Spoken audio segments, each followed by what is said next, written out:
Hi, I'm Christina Heidick, and today I'm going to talk to you all about how to do a virtual fundraising dinner. And this video was prompted by a question. I did a video yesterday about different virtual fundraisers that you could do, or like smart fundraisers. They're not entirely virtual, but just kind of how to fundraise in the current pandemic climate that we have going on. And I had mentioned that I thought doing a virtual dinner could be like a really profitable effort for your group. And so a member of the PTO Superstar Leader group in Facebook had a question. He was just like, well, can you tell me more about how that works? So in this video, I'm going to tell you exactly, give you like kind of an overview of how to set up and kind of run your virtual dinner. So when I talk about a virtual dinner, I'm talking about just like how you would normally do a spaghetti dinner or a fish fry or a clam bake or a pancake breakfast, something like that, where everyone buys tickets in advance and then comes to the school and then eats all together and is all at the school together. Well, those can be like super successful, but they require us all coming together, which is something that we can't exactly do right now. So I think that you could easily transform that whole concept into a virtual event like this. So you want to pick a restaurant to work with. And so you're going to need to probably ask a couple different questions to make sure that they're a good fit for this program. And you're also going to want to pick out a meal that's special. So when I was talking with somebody in my PTA, and she's like, oh, I think we're going to try and do a spaghetti dinner fundraiser. And she goes, just like the one we had last year. And I was like, okay, I don't want to be rude, but like the meal last year was nothing special. Like it wasn't anything that I couldn't make at home or more easily get from somewhere else. So I was like, again, don't want to be rude, but I think we need to come up with a special menu that people will be excited to get.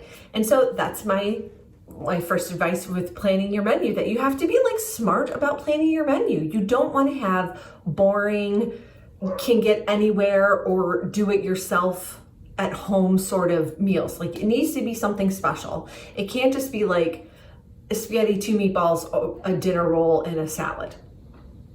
Especially the one that I experienced last year. It was nothing special. I was glad to support the group, but it just I would not be driving anywhere to get that. Let me just say that.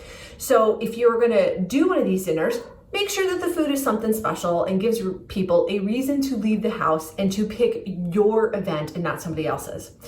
So once you have the menu, then you need to pick a date. And of course, you're going to pick a date that doesn't have a lot of conflicts with either school events that are already scheduled or other groups in the area that are doing fundraising.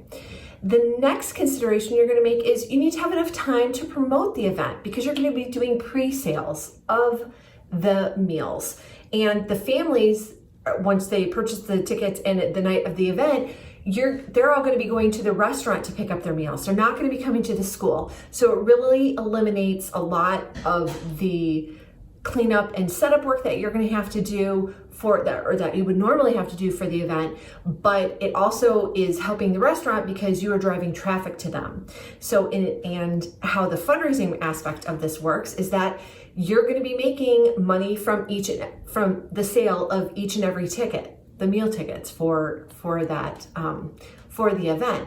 So you're driving more traffic to the restaurant is selling more food and are giving you a little donation in return, or a portion of the proceeds in return. So that's kind of how the virtual dinners work. I think they can be really effective, especially if you play into some of the seasonal favorites, like fall is a great time for clam bakes. And so I just think, again, come up with something different. Like maybe during Mardi Gras time, find someone who does really good Southern cooking that is Mardi Gras themed, and have like mini baby cakes, or king cakes rather. So just kind of think creatively. You have the whole year to do it. The great thing about dinners is that everybody eats them. So you can do this anytime. It doesn't have to be right now, and you can possibly, if the first one goes over really well, you can do it again.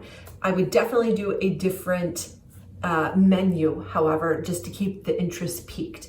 So I hope this video has been really helpful and gives you some detailed descriptions of how, like the overview of how everything works. And if you have any questions, let me know down in the comments. And before we go, I will remind you, if you like this video, please go ahead and subscribe to the page so that you get updates about when I have released new videos. Thanks so much for watching, and I will talk to you again real soon. Bye-bye.